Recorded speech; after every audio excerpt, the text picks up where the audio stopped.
ក្នុងកម្មវិធីវត្តអ្នកទាំងនេះអាចបង្កើតបញ្ជីសិស្សបកកែប្រចាំខែសម្រាប់សិស្សសាលាបាទសម្រាប់គ្រូបរិញ្ញាគឺអាសាធ្វើការងារនឹងសម្រាប់ដាក់ចំណាត់ថ្នាក់សិស្សលេខ1លេខ2បាទជាប្រចាំខែណាបាទអញ្ចឹងដើម្បីធ្វើការងារហ្នឹងអ្នកទាំងនេះអាចធ្វើក្នុងកម្មវិធីវត្តបានបាទយើងមានតិចនិចមានរបៀបធ្វើរបស់គេអញ្ចឹងអ្នកទាំងនេះតាមដានវីដេអូនេះទាំងអស់គ្នាបាទដំបូងអ្នកទាំងនេះបង្កើត file ថ្មីមួយមកបាទខ្ញុំចុចបង្កើត file ថ្មីមួយបន្តមកទៀតអ្នកទាំងនេះកំណត់ទំហំសិនបាទដើម្បីកំណត់ទំហំចូលកន្លែង layout នេះមក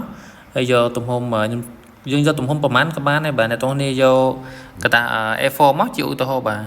ហ្នឹងហើយយើងដាក់ margin បន្តិចទៅកម្រិតគៀនបាទឲ្យវាតូចតិច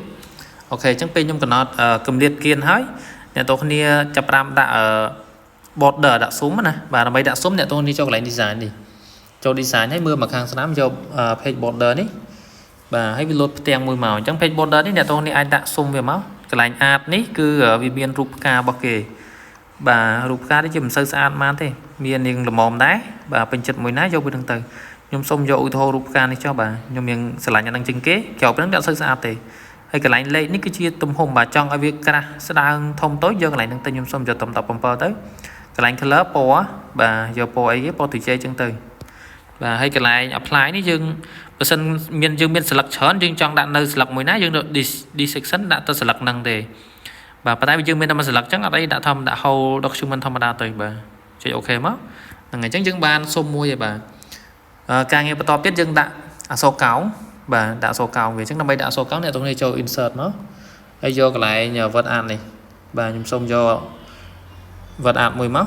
យកអក្សរមានស្មើហ្នឹងបាទអូខេអញ្ចឹងយើងចាប់ផ្ដើមទៅសេអក្សរចូលសិនណាបាទខ្ញុំសុំទៅសេអក្សរចូលសិនបាទទៅសេអក្សរចូលហើយវាតូចខ្ញុំសេរីវាស្អាតតិចមកអញ្ចឹងយើងប្រិចវាធំតិចបាទហើយទៅតុងពុំអក្សរយើងយកអក្សរឆ្លាក់បាទខ្មែរឈ្មោះខ្មែរ SMU នេះ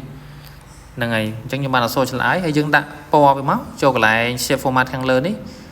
បាទអ្នកទាំងនេះយក mode មកយករៀងស្មើមួយមកបាទ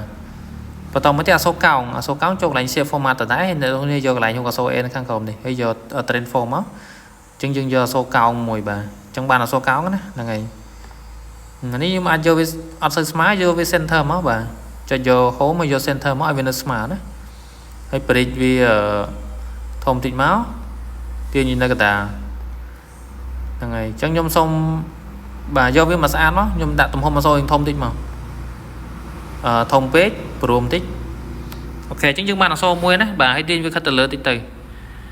ឡូវដល់តាក់តងទៅនឹងនេះម្ដងតាក់តងទៅនឹង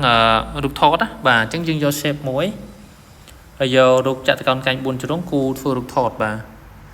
ហ្នឹងហើយគូធ្វើរូបថតមួយមក